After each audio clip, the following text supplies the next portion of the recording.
의원 릴레이 인터뷰를 통해서 용인 특례시의회 의정 활동 그리고 용인시 면면까지 살펴보고 있는데요. 오늘은 김병민 용인 특례시의회 의원과 이야기 나눠보도록 하겠습니다. 어서 오십시오. 네, 안녕하십니까. 네, 민선 8기 벌써 2년 지났으니까요. 반환점을 지났습니다. 지난 2년간의 소회 어떤 기분이 드시는지요? 네, 지금 말씀해 주신 것처럼 저는 2022년 7월부터 용인 특례시에서 시의원을 일을 하고 있습니다. 근데 지난 2년간 제가 초선이다 보니 좀 처음에는 좀 환경이 새로웠습니다. 예. 지금은 잘 적응했습니다. 어떤 점이 가장 처음에 들어갔을 때, 내가 시의원이 되니까 밖에서 보는 거랑 또 안에서 들어가니까 좀 다른 게 있잖아요. 예. 네, 그렇죠. 보편적으로 시의원분들은 직장 생활을 하는 분들이 이제 시의회에 들어가게 되는데요. 예. 시의회 조직 자체가 의원으로서의 우리 선출직을 도와주신 우리 시민들의 의견을 대변해야 되는데 용인시 행정부에 대한 모든 면밀히 살펴봐야 되는데요. 용인시 조직이 생각보다 큽니다. 예, 한 3,200분 공직자분들이 근무하시는데 그런 많은 업무를 파악하는데 가장 어려웠고요. 지금 2년 정도 지났는데 예. 지금은 많은 부분을 이해했기 때문에 하반기는 더 많은 일을 할 수 있을 거라 생각합니다. 의원들의 전문성도 더 높아졌을 거다. 네, 맞습니다. 많이 알게 됐다. 아는 만큼 보인다는 말씀하셨는데 사실은 일반 유권자 입장에서는 지방의회, 용인시 의회 하면 그냥 지역에 있는 공공기관 요 정도 생각하는데 시의회가 무슨 역할을 하는 곳이지? 시의원들은 어떤 일을 하는지 이거 궁금하거든요. 우리 용인시 예를 들면요. 예산이 약 3조 2천억 정도 됩니다. 3조 2천억에 가까운 예산을 시 집행부에서 예산을 수립하면은 의회에서는 그 예산이 우리 시민을 대변해서 우리가 살림살이를 살펴보는 역할을 하는 거죠. 필요 없는 예산은 저희가 예산을 삭감을 하고 필요 없는 민자 사업이라고 생각을 하면 그거에 대해서 시정 질문이라든지 5분 발언을 통해서 문제점을 지적을 합니다. 더 나아가서 시급성이 요하는 내용에 대해서는 집행부한테 요구를 하고 그럼 그 집행부에서 그 내용을 의회하고 협의를 해서 그 예산을 수립을 하고 집행을 하는 일을 하고 있습니다. 네, 대표적으로 이 사업을 딱 얘기하면 좀 용인시가 워낙 큰 지자체다 보니까 딱 느낌이 오는 그런 사업들이 있을 것 같아요. 이런 사업을 추진하려고 했는데 아니면 이게 없어가지고 용인시의회에 적극적으로 요청했다. 이런 부분들. 최근에 저희 지역구에 GTX라고 많이 알려져 있는데요. 예. GTX A 노선을 살펴보면요. 우리 수서에서 지나가는 SRT 노선을 같이 공용하는 겁니다. 같이 선로를 같이 이용하는 건데요. 예. 그 GTX 노선에 저희 지역구에 SRT를 정차를 하고자 하는 용역이 나갔습니다. 그 용역이 비식값이라고 우리 비용 대비 편익이라고 하는데 비식값이 상당히 높이 나와서 이 부분에 대해서 우리 시장 측에 구성역에 SRT 정차를 요청을 했고요. 우리 시에서도 그 보고서를 국토부에 제출한 바 있습니다. 그러니까 SRT가 거기까지 들어와도 가성비가 있더라. 그렇죠. 비용 대비 편익. 그러니까 SRT를 정차시키기 위해서는 비용이 필요한데 그 비용이 들어간 거에 비해서 편익.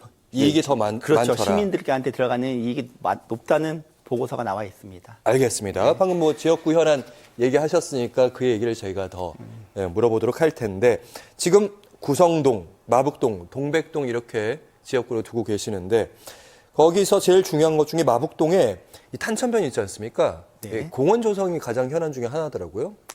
그 말씀을 간략하게 설명드리자면요. 저희 지역구의 마북동에는 좀 전에 설명드린 분당선 구성역이 있고요. 2024년도 7월에는 GTX역이 개통했습니다. 이 말은 용인시에서 대표적인 교통 허브 역할을 하는 교통시설입니다. 그런데 그 위치가 어떻게 구분되어 있냐면 23번 국지도하고 6차선입니다. 23번 국지도를 지나면 탄천이 나옵니다. 탄천이 폭이 한 30m 정도 되는데요. 그 23번 국지도와 탄천을 지나면 구성역하고 GTX 용인역이 있는데 많은 분들이 단거리로 가고 싶어 하니까 흔히 우리 샛길이라고 표현하죠. 그 샛길로 이용을 했었는데 그 부분이 방치되고 불법 주정차가 되다 보니까 좀 위험성이 있었어요. 그래서 올 3월에 관련 부서하고 시민분들하고 합동 점검을 통해서 그 부분을 주민 편의시설로 쌈지공원 조성을 했는데요. 7월에 준공이 됐습니다. 지금 지금 화면 인터뷰하고 있는 그곳이 바로 그 쌈지공원입니까? 네, 맞습니다.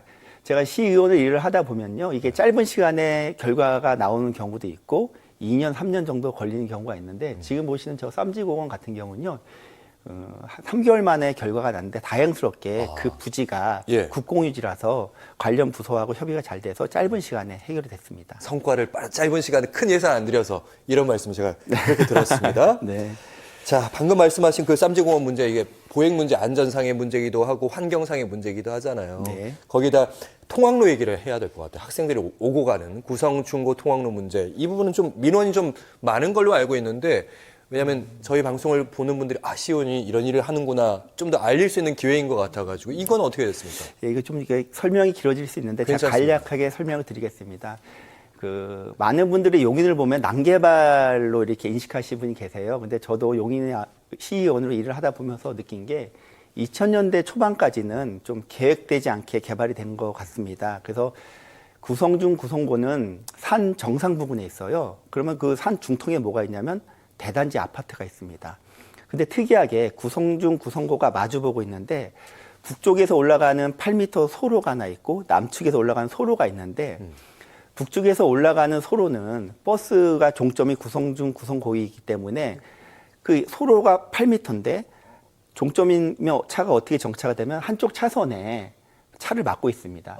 그리고 지금 보시는 저 부분은 남쪽인데요. 예. 남쪽 편에서 올라가는 길은 저렇게 단절돼 있어요. 그러니까 화면에 보시는 것처럼 아침이면 200대에서 300대 등하교 하는 차량이 올라와서 예. 좁은 폭 한 7m, 8m 되는 데서 회차해서 내려가는데 아수라장이겠는데요? 그렇죠. 그래서 지금 보시는 곳에 그 도로 시설을 변경하기 위해서는 도시계획 시설 변경 결정을 거쳐야 됩니다. 근데 7월 경에 저 부분에 대해서 도시계획 심의가 저는 예. 통과된 거로 전달받았고 예산은 국비를 2억 3천을 확보했기 때문에 하반기에는 안전하게 지금 정체하는 저런 차량이 안전하게 회차할 수 있는 공간이 확보가 되게 됩니다. 아하. 예. 예. 곧 있으면 이제 지금 되게 위험한 상황처럼 보이는데 이런 부분들이 훨씬 더 완화된다는 말씀. 그렇죠. 예, 그렇게 네. 들었습니다. 네.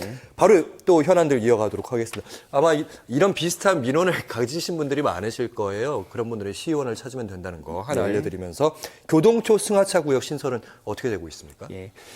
교동초 같은 경우도 과밀학급입니다. 전국적으로 보면 학생 수가 줄어들고 출산율이 좀 줄어들지만 용인시는 좀 인구가 좀 젊은 층들이 많아지니까. 맞습니다. 예. 지금 이 110만이 용인 시민이라고 하지만은 근 10년, 20년 후면 150만 가까이 증가한다고 그렇죠. 하는데 예. 교동초의 특징은요. 860세대 아파트하고 그 교동초하고 진로가 동일합니다. 예. 그래서 교동초 학부모님들이 아침 출퇴근 시간에 860가구 아파트에서 나온 차량이 많다 보니까 학교 앞 사거리에서 하차시키고 비상깜빡이를 켜고 아이들 초등학교 1, 2학년을 학교까지 등교시키고 오기 때문에 그 사거리가 오래전부터 승하차 존을 필요로 하는 민원이 발생되는데요. 아까 그 장면이랑 아까 전에 있었던 구성중과랑 비슷한 장면이 펼쳐지겠네요. 그래서 어떻게 되는 겁니까? 그래서 이제는 관련 부서가 협의를 해서 우리 승하차 스쿨존이라는 게 있습니다. 예. 어린 학생들을 위해서 사실 어린이 보호구역은 주정차를 할 수가 없거든요. 근데 승하차 존을 만들면은 5분간 정차가 가능합니다. 그러니까 승하차 존을 예를 들어서 편도 2차선인데 우측에 한 50m 정도 승하차 존을 만들어 놓으면은 학부모님들이 아이를 하차시키고 뭐 저학년, 1학년, 2학년, 3학년 학생들은 손잡고 학교 정문까지 바래다 주고 일종의 간이 주차장을 옆에 만들겠다. 그렇죠. 예. 잠깐 정차할 수 있는. 네, 이건 예산이 확보가 돼서 예.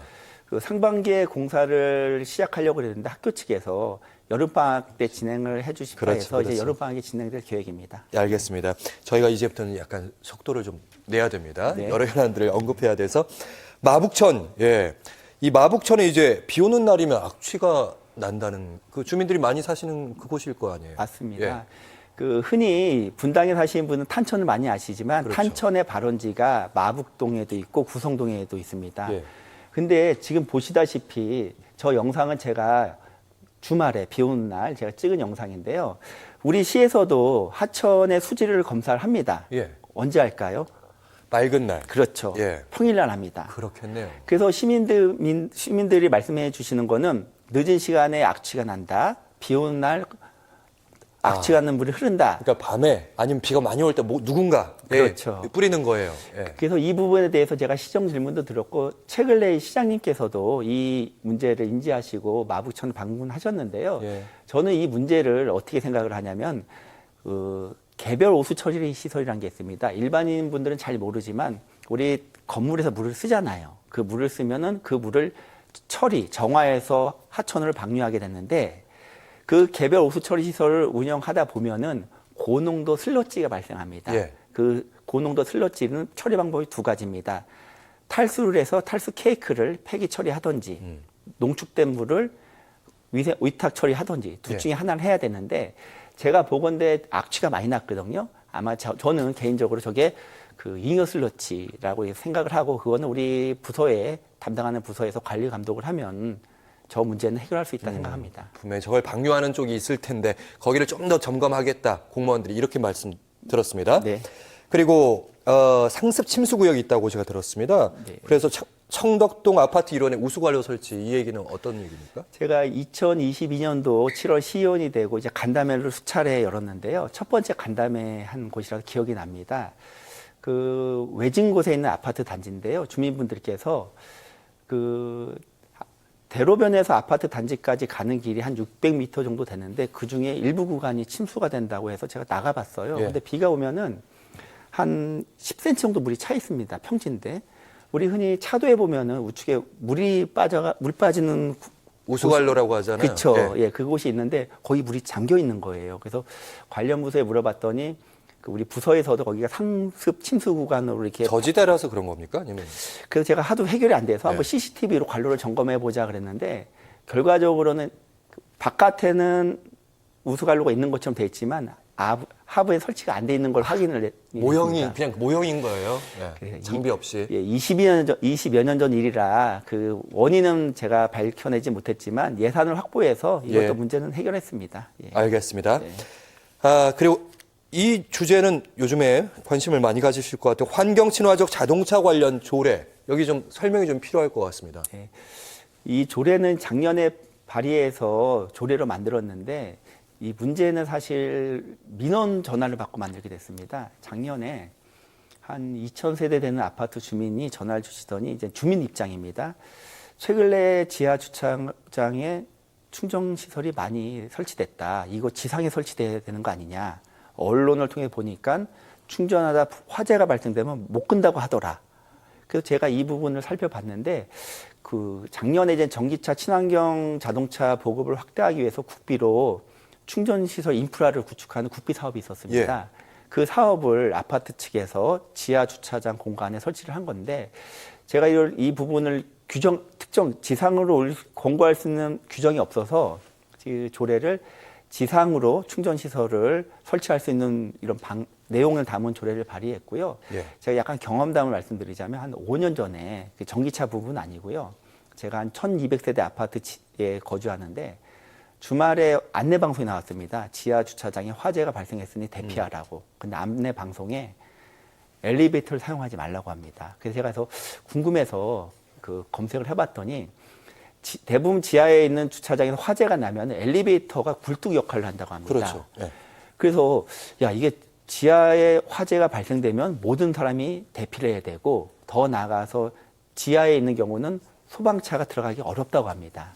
그래서 그 당시에 제 경험한 바에 의하면은 지하에서 화재가 발생하면은 이거는 해결하기가 매우 곤란하고 어렵다. 더 나아가서 최근에도 문제가 됐지만 전기차가 화재가 나면요, 이거는 못 끕니다.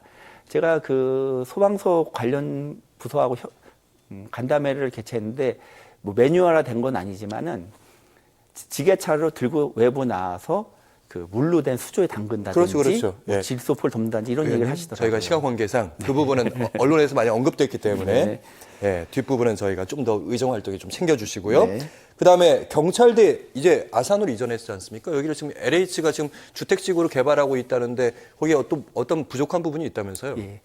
그 옛 경찰대 부지가 언남동에 위치했었는데요. 그 경찰대 부지 일부 27만 평을 LH에서 4,500세대 이제 주택을 공급할 계획을 갖고 있습니다. 근데 제가 이제 좀 시민의 편에서 이 부분 살펴봤는데 그 경찰대 부지 옆에 8만 6천 평의 체력 단련장이 있습니다. 제가 가봤더니 이제 그 골프장으로 활용되고 있습니다. 그래서 저는 경찰대가 아산으로 이전을 했고 그리고 아산에 새롭게 체력 단련장 20만 평의 골프장도 또 설치를 했습니다. 그러면 네. 저는 그 37년간 골프장으로 체력 단련장으로 이용 중인 그곳을 이제는 시대에 맞게 시민한테 돌려줘야 된다고 생각을 하고요. 예. 이 부분을 지역구 국회의원 이현주 의원님한테도 말씀을 드렸고 더 나아가서 우리 시장님한테도 6월 시정질문을 통해서 말씀을 드린 적이 있습니다. 알겠습니다. 이 문제는 이제 아마 예산이 좀 많이 들어갈 것 같아서 나중에 다시 모실 때 얘기를 듣도록 하겠습니다. 마지막으로 지역 구민께 그리고 저희 시청자 여러분께 30초 정도 시간 드리겠습니다. 카메라 보시고 얘기하시죠. 저도 시의원을 하기 전에는 시의원의 효능감에 대해서 많이 느끼지 못했습니다. 여러분들께서도 시민의 입장에서 시의원을 알아보는 시각이 냉정할 것이라 생각을 합니다. 용인 특례시 의원님들은 모두 열심히 일을 하고 있고요. 그리고 OBS 이렇게 저를 이렇게 출연하게 해주셔서 너무 감사하고요. 다음에 또 더 성장한 모습을 인사드리겠습니다. 고맙습니다. 네, 고맙습니다. 김병민 용인 특례시 의회 의원과 함께했습니다. 고맙습니다. 끝까지 자리해 주시고요. 네.